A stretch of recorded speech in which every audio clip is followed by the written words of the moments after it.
Imagine, if you will, a dense, ancient rainforest in Borneo. Right. I really want you to close your eyes and put yourself there for a second.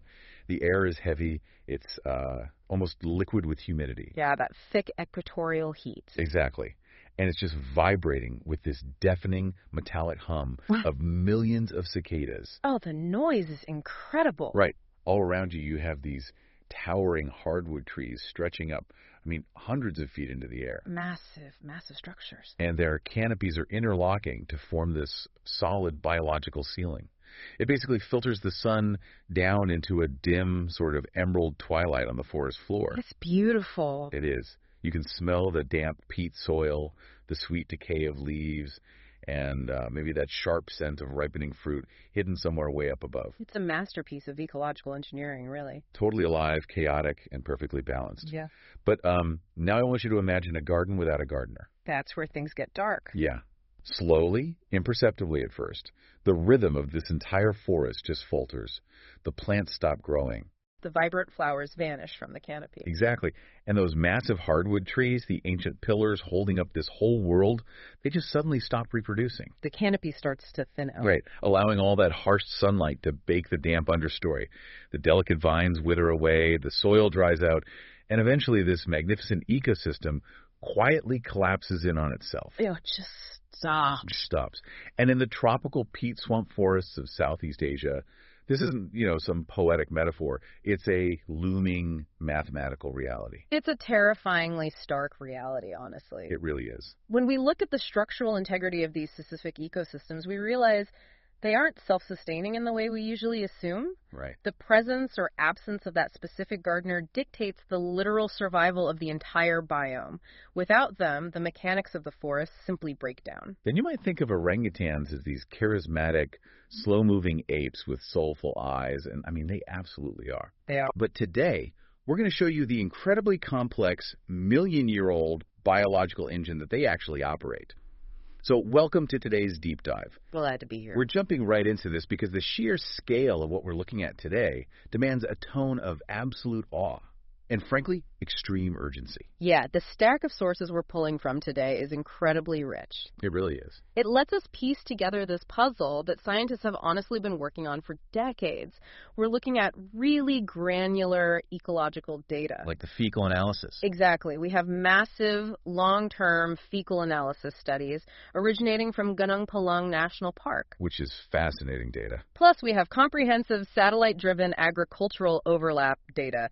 And perhaps most fascinating, we have some truly mind-bending agent-based movement models. For computer simulations. Right. Specifically, a highly detailed simulation called the Borneo model. So our mission today, for you listening, is to understand the profound, data-rich reality of the orangutan as a keystone species. A vital keystone species. We're going to uncover the exact biological mechanisms of how they literally plant the forest.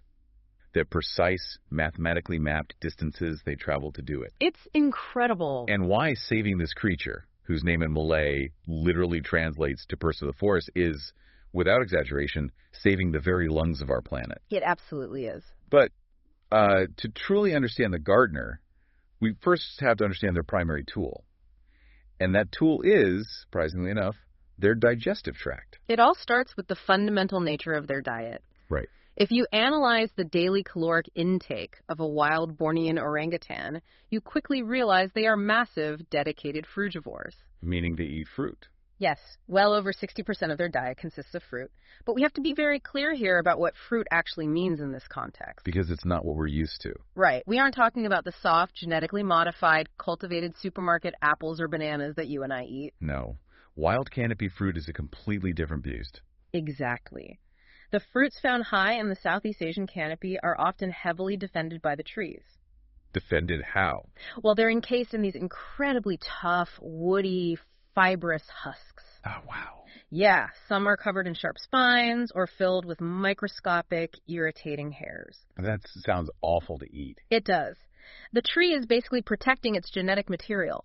So to access the dense calories inside, the orangutan has evolved highly specialized dentition. Their teeth and jaws. Right. They have incredibly powerful jaws anchored by these massive temporal muscles that attach to the sagittal crest on their skulls. Like a biological nutcracker? Exactly, designed to basically rip open biological armor. Okay, let's unpack this for a second. How does eating a massive amount of fruit equate to planting a forest? Well, Because, I mean, if I go out in my backyard and eat an apple, I'm just consuming calories. I'm taking something from the environment. sure. I'm certainly not doing the apple tree any favors unless I deliberately take the core, dig a hole, and bury the seeds. The act of eating, in my mind, is an act of consumption, not creation. And that is a very human way of looking at it. But Yeah. in the canopy, there's a mechanism at play called endozoary. Endozoary. Yes, it's the formal scientific term for seed dispersal via ingestion. It's basically a biological trade agreement between the tree and the ape. A trade agreement. I like that. The tree produces the sugary, calorie-dense flesh specifically as a bribe. Okay. So when the orangutan uses its immense bite force to rip open that tough fruit to get to the energy reward, they don't sit there and painstakingly spit out every single seed. That would take forever. It would. Hey. So they swallow many of them whole. And we really need to emphasize that these aren't tiny microscopic seeds. Right. Some of these canopy tree seeds are quite large, sometimes an inch or more in diameter. Wow, an inch. So the orangutan is swallowing these massive seeds, taking the genetic material of the tree on a highly acidic journey through its body. Exactly. But wait, why doesn't the stomach acid just dissolve the seed entirely? If I swallow an apple seed, I assume my body just breaks it down. That's where the brilliance of evolutionary design comes in. Okay. The seeds of these specific canopy trees have evolved a very thick, durable outer layer called a testa, or seed coat. So they have their own armor. Precisely. As the seed passes through the orangutan's gastrointestinal tract, it undergoes a chemical process called scarification. Scarification, meaning to scar or weaken. Yes. The powerful stomach acids and digestive enzymes of the orangutan attack that tough outer seed coat. But doesn't destroy it. Right, because the coat is so thick, the acid doesn't destroy the embryo inside. It merely weakens the structural integrity of the outer shell. It scuffs it up. It essentially scuffs it up, yeah. Okay. It etches microscopic pathways into the armor. That's brilliant. It is.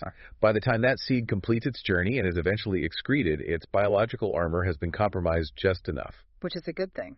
It's critical. Because in the wild, if that seed simply dropped to the ground with its armor fully intact, it might sit there for years unable to absorb water. Oh, I see. It would eventually rot or be eaten by insects before it could ever sprout. So the acid bath is actually the trigger. Yes. It weakens the shell so that moisture can finally get in and signal the embryo to start growing. Exactly. It breaks the seed's dormancy. It's now biologically primed for germination. Wow. And crucially, consider the environment it lands in. Right, it's not landing on concrete. No, it doesn't just drop onto dry, barren, nutrient-poor soil. It's deposited in a ready-made, warm, moist pile of organic fertilizer. Man, I love thinking about it like this. The orangutan's gut is basically a high-tech, mobile agricultural incubator. That's a great way to put it. It harvests the raw material, treats it with chemical scarification to break dormancy, packages it in nutrient-dense compost, and then physically transports it away from the parent tree. Right, so the new sapling doesn't have to compete with its own mother for sunlight and water. It's a completely autonomous farming machine. It is a highly efficient machine, yes.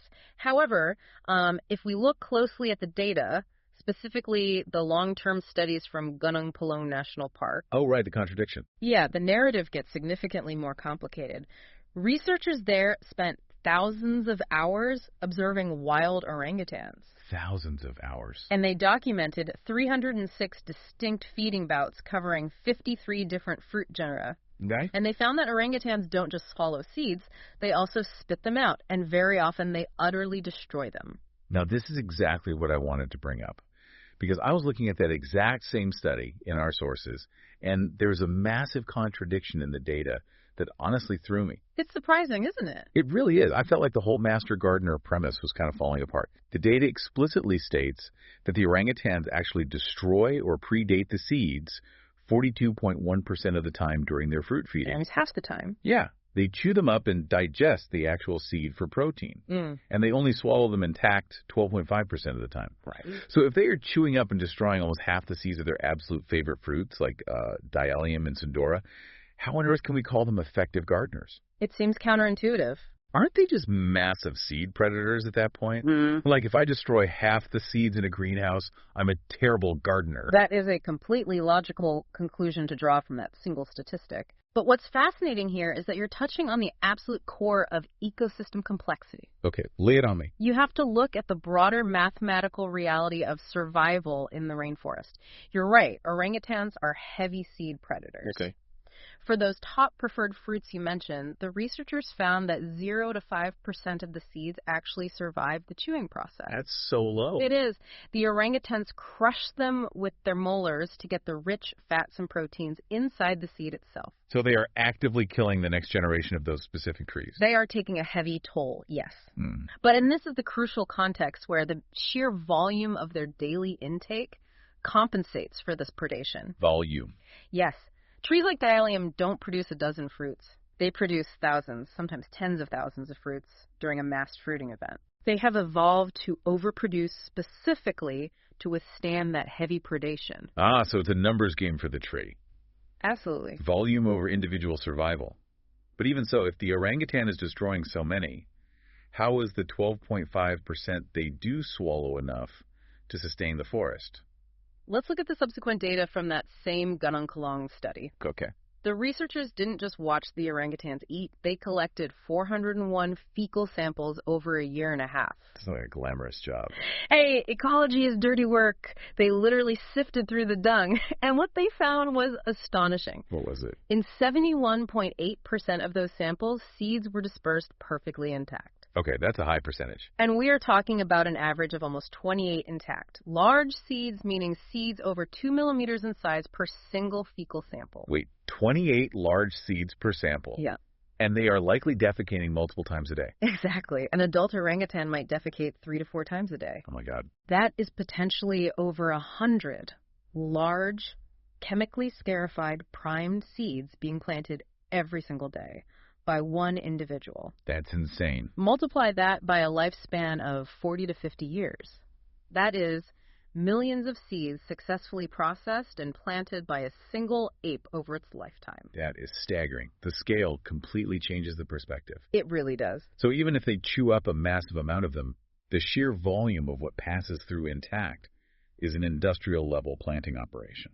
Furthermore, while they might act primarily as predators for certain species like Dialium, they are the absolute primary dispersers for other vital canopy genera. Like which ones? Like Elangium and Tetramerista. They prefer these fruits and almost always disperse them perfectly intact. I see. So their role isn't a simple, clean, one-to-one equation. It's a delicate, overlapping dance of predation and propagation. And a biological tax. Right. They take a heavy caloric tax from the forest, but the service they provide in return is the continued existence and geographic expansion of the canopy itself. It's a beautifully messy biological contract. Perfectly said. The tree accepts the 42% casualty rate because the 12.5% success rate guarantees its genetic future across miles of terrain. Exactly. So, okay, we now know how this high-tech mobile incubator works chemically and mechanically. We understand the scarification and the volume. Right. But a gardener isn't just defined by their ability to prep a seed. They are defined by where they plant it. Location, location, location. Right.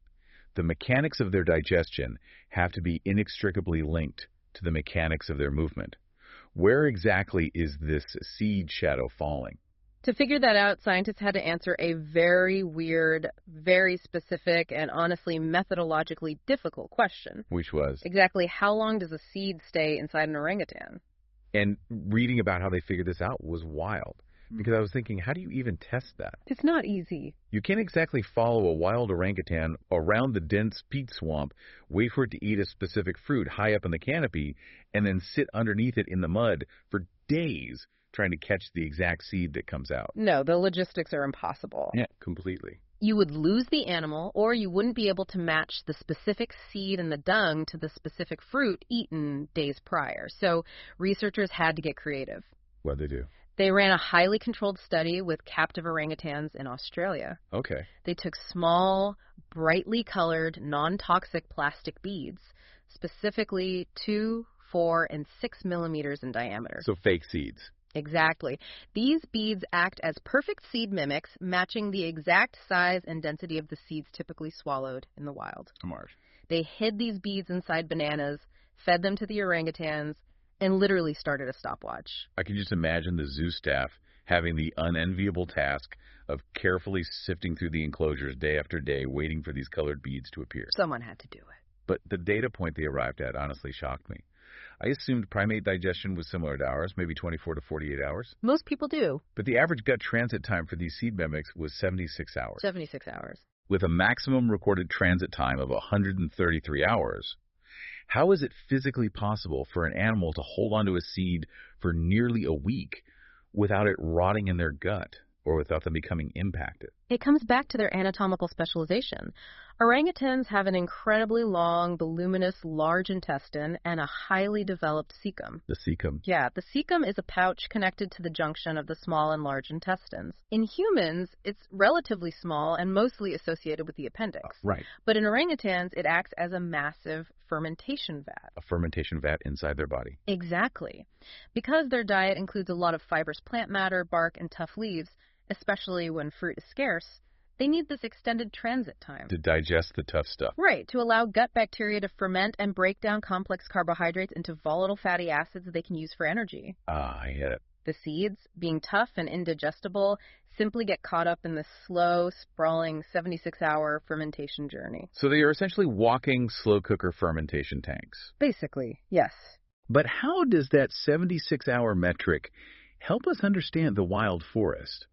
I mean, a captive orangutan in a zoo isn't moving through a canopy. Well, if we connect this physiological metric to the bigger ecological picture, that 76-hour biological timer is the key to mapping the future of the forest. Okay, how? Researchers took that exact 76-hour transit time and applied it to rigorous GPS movement tracking data of wild orangutans. Where was this? This was in the Sabongo peat swamp forest in central Kalimantan, Borneo. Okay, got it.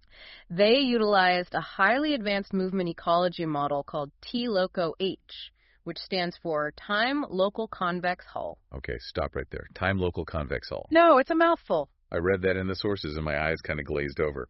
I understand what GPS tracking is, putting a collar on an animal and seeing a dot on a map. Sure. But what is a convex hull and how does this model actually work? It's a brilliant mathematical concept, really. Imagine a standard GPS map with a bunch of dots showing where the orangutan has been over a month. Okay, picturing it. A convex hull is basically if you took a rubber band and stretched it around the outermost dots of a specific cluster. Like drawing a border around their territory. Exactly, creating a shape that defines their territory.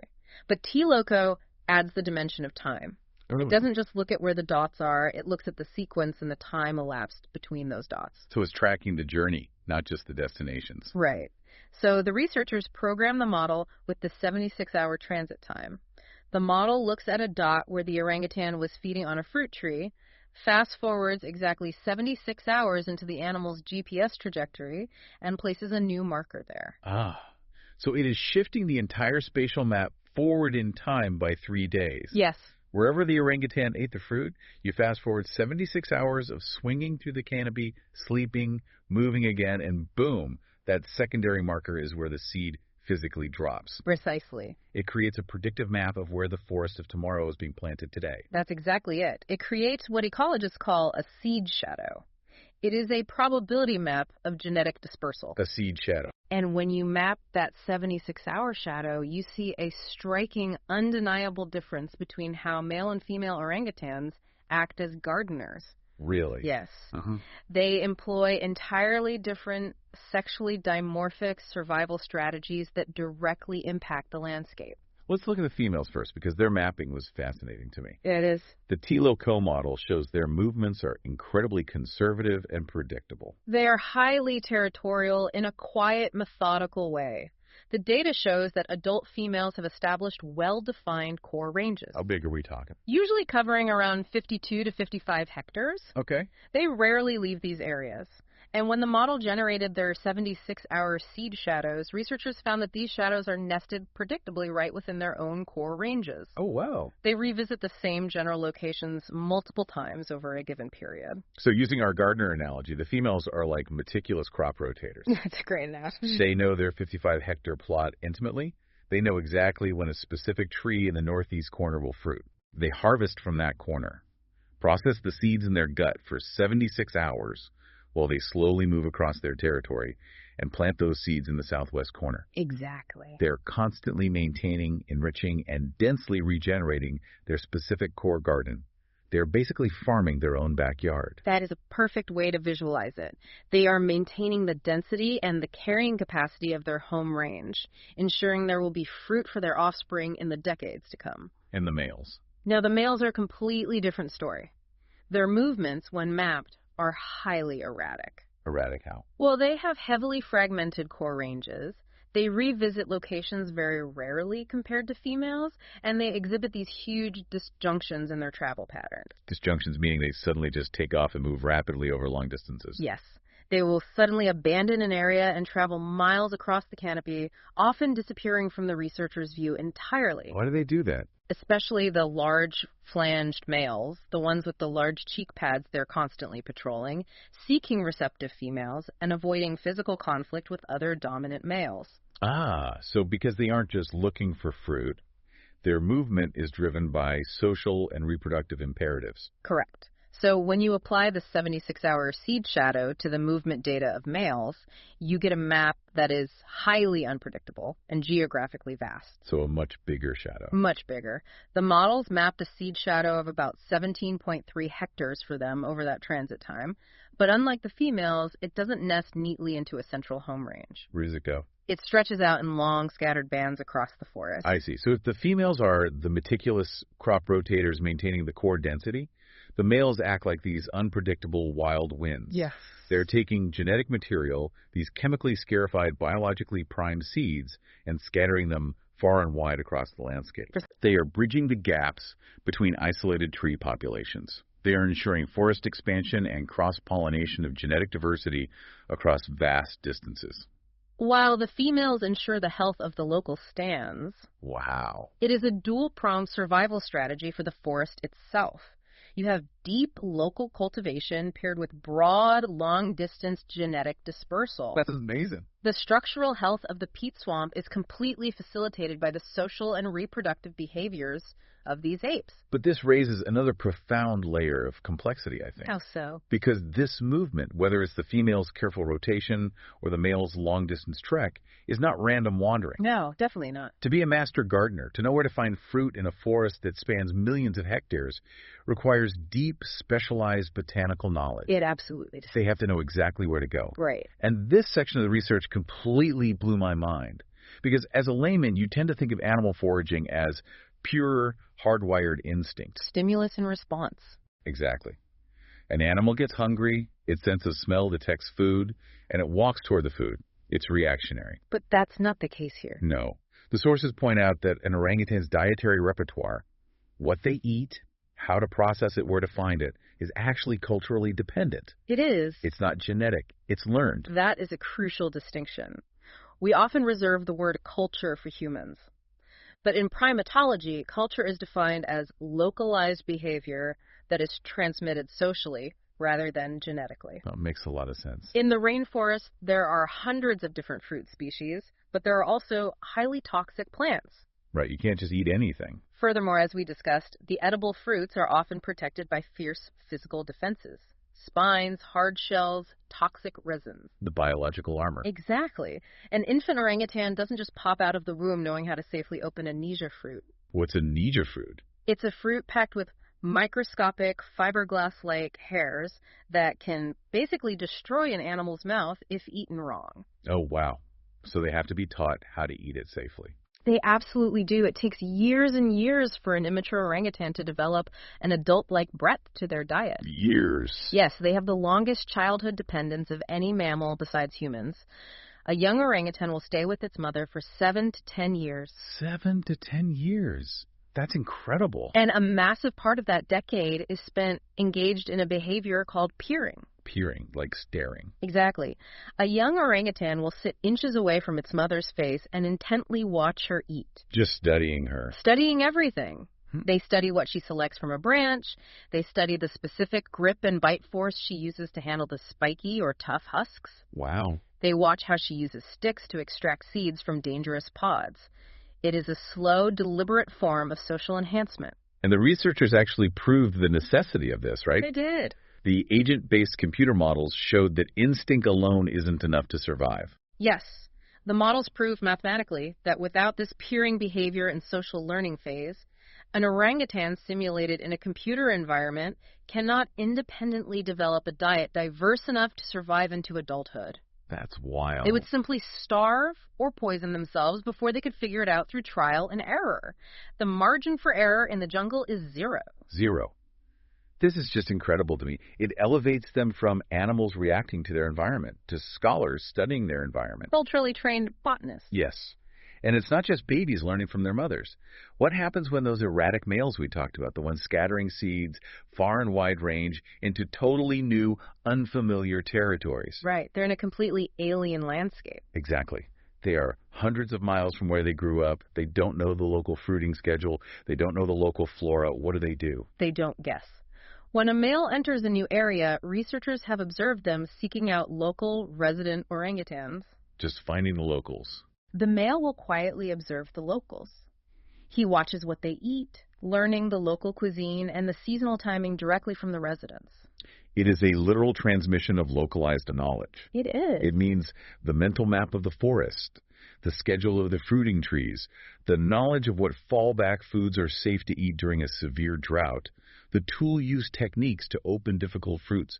All of it is an inherited cultural legacy. Completely inherited. It's ancient botanical knowledge, passed down horizontally from peer to peer and vertically from generation to generation. The forest isn't just a physical space to them. It is a vast library of geographical and botanical information. And the orangutans are passing down the encyclopedias of how to read it. That is profound. Truly. But we've established this beautiful, culturally rich, highly functioning system, a millions of years old symbiosis between the ape and the tree. The garden and the gardener. Exactly. What happens when the physical infrastructure of that garden collapses? This brings us to a darker reality. And to deeply understand it, we need to look back at the Borneo model. Right. Borneo actually stands for Arboreal Animal Movement Model. Ecologists love a good acronym. They really do. But the model itself is a masterwork of ecological programming. It is a highly sophisticated, agent-based computer simulation. How does it work? Essentially, scientists built a virtual reality rainforest inside a computer.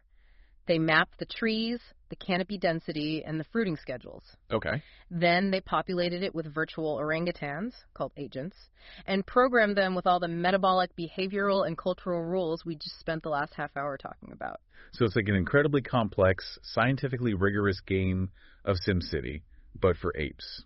That's a very accurate way to put it, and the granularity of this model is astonishing. I'm granular. It tracks primate movement down to a 1 meter and 1 second resolution. Wow.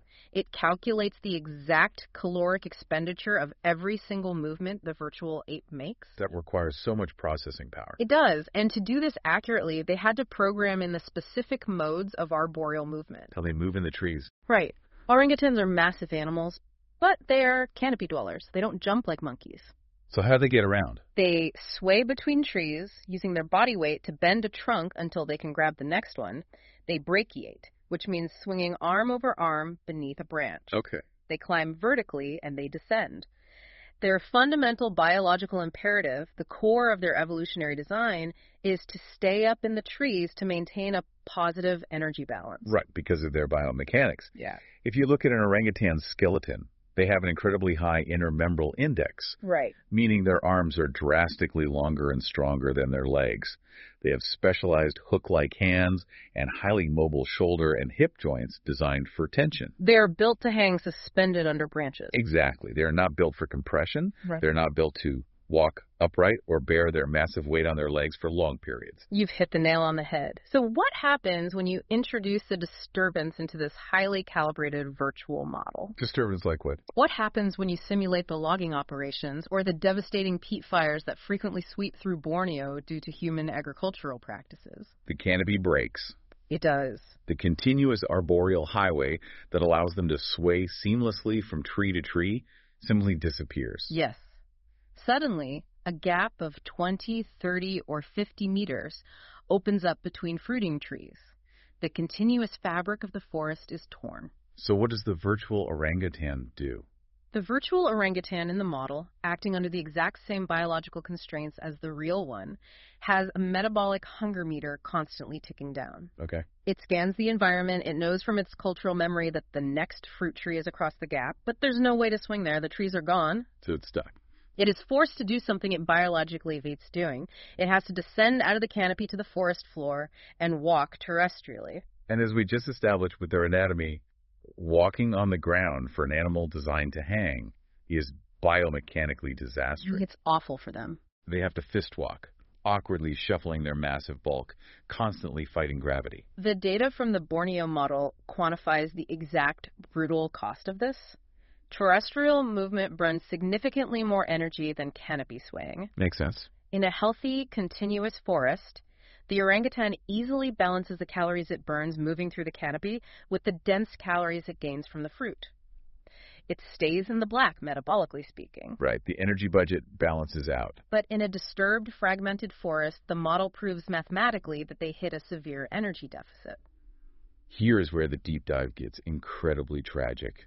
But I think it is so important to understand. It is. It's not just that the apes are stressed out by the noise of chainsaws or sad about losing their favorite trees. It is about the brutal thermodynamic reality of their existence. Thermodynamics, yes. The gardener is quite literally starving from the sheer physical effort of trying to navigate a broken garden. It's heartbreaking. And the heavy flanged males are hit the hardest, right? They are. Because moving their massive 200-pound bulk across the muddy, uneven ground burns way more calories than the few fruits they eventually find can replenish. Yes. The model shows they fall into a fatal negative feedback loop. How does that loop work? Because the canopy is broken, they spend more time traveling on the ground. Traveling on the ground burns massive amounts of energy, making them deeply exhausted. Okay. Because they are exhausted, they are forced to spend significantly more time resting. More time resting means less time foraging and feeding. Oh, man. Less food means less energy for the next difficult ground trek. It's a downward spiral. The disturbance doesn't just kill the trees, it bankrupts the orangutan's energy budget.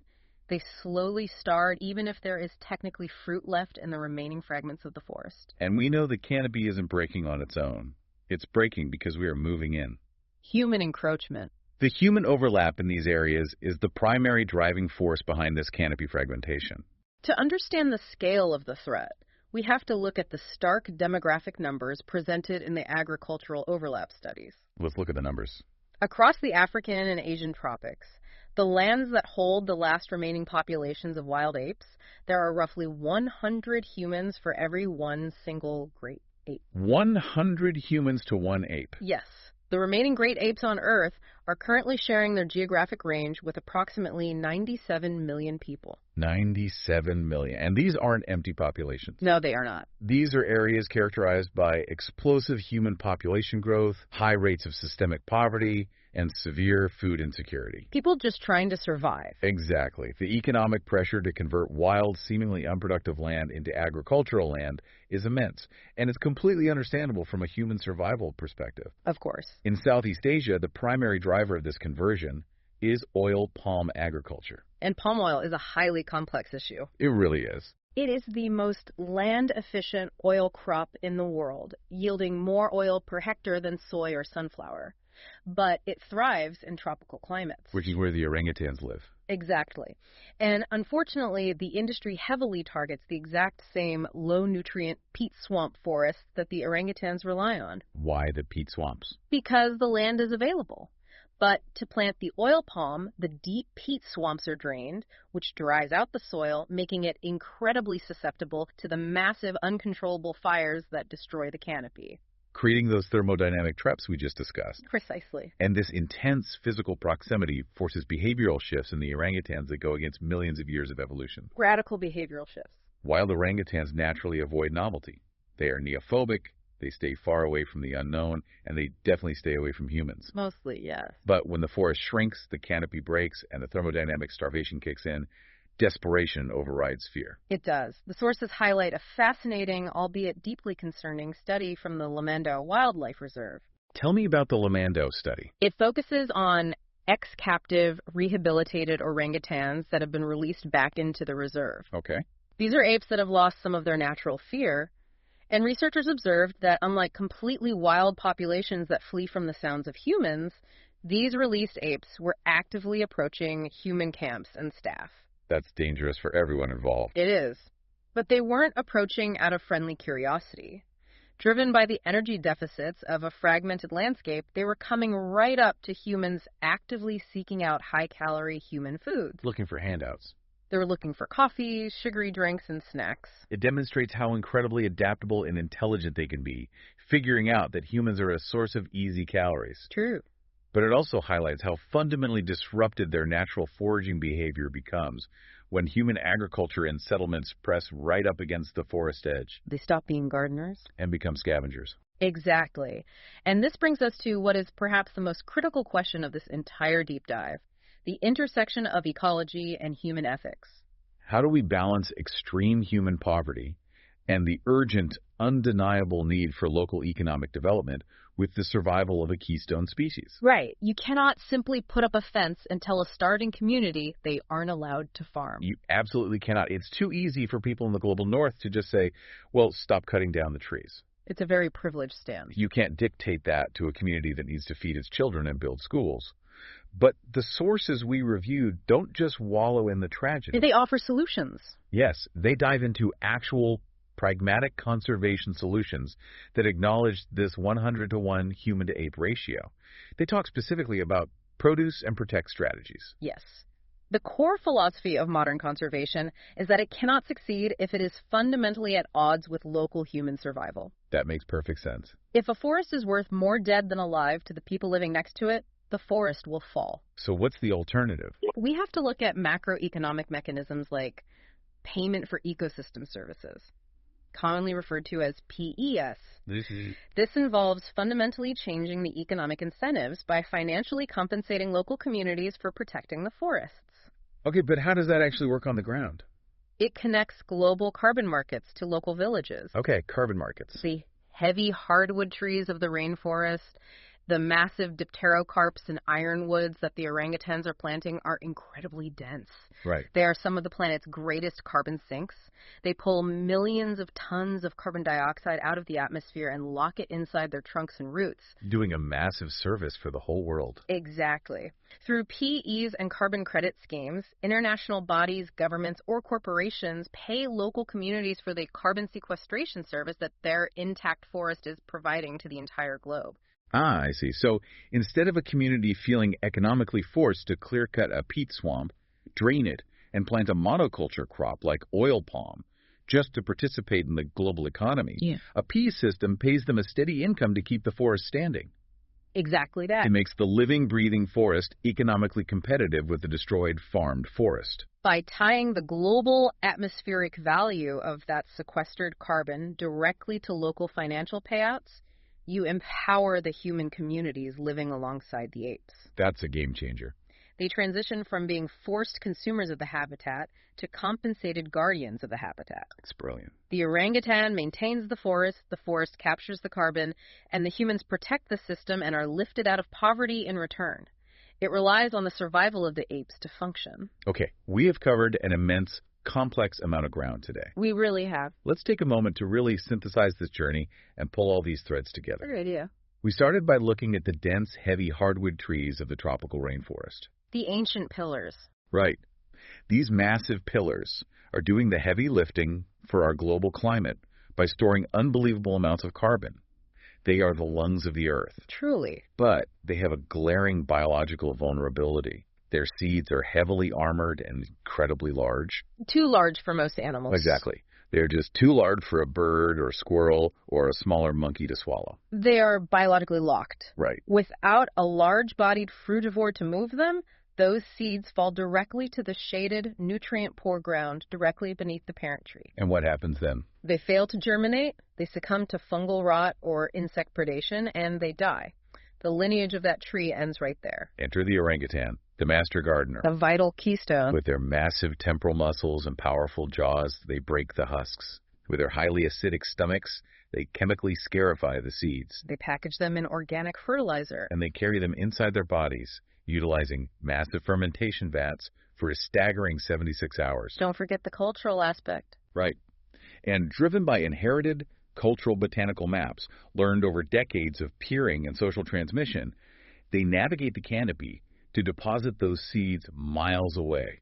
The dual strategy. The females meticulously rotate the crops in their 55-hectare farms. The massive males scatter the genetics to the wind across the fragmented swamp. And as we saw in the Borneo model, when we break their arboreal highways through logging and fire, we bankrupt their delicate energy budgets. We force them out of the canopy and onto the ground, where the thermodynamic reality of their anatomy causes them to slowly starve, completely preventing them from doing this vital ecosystem-sustaining work. So saving the orangutan is not just about saving a cute animal. Definitely not. It's not a charity case for a charismatic ape with soulful eyes.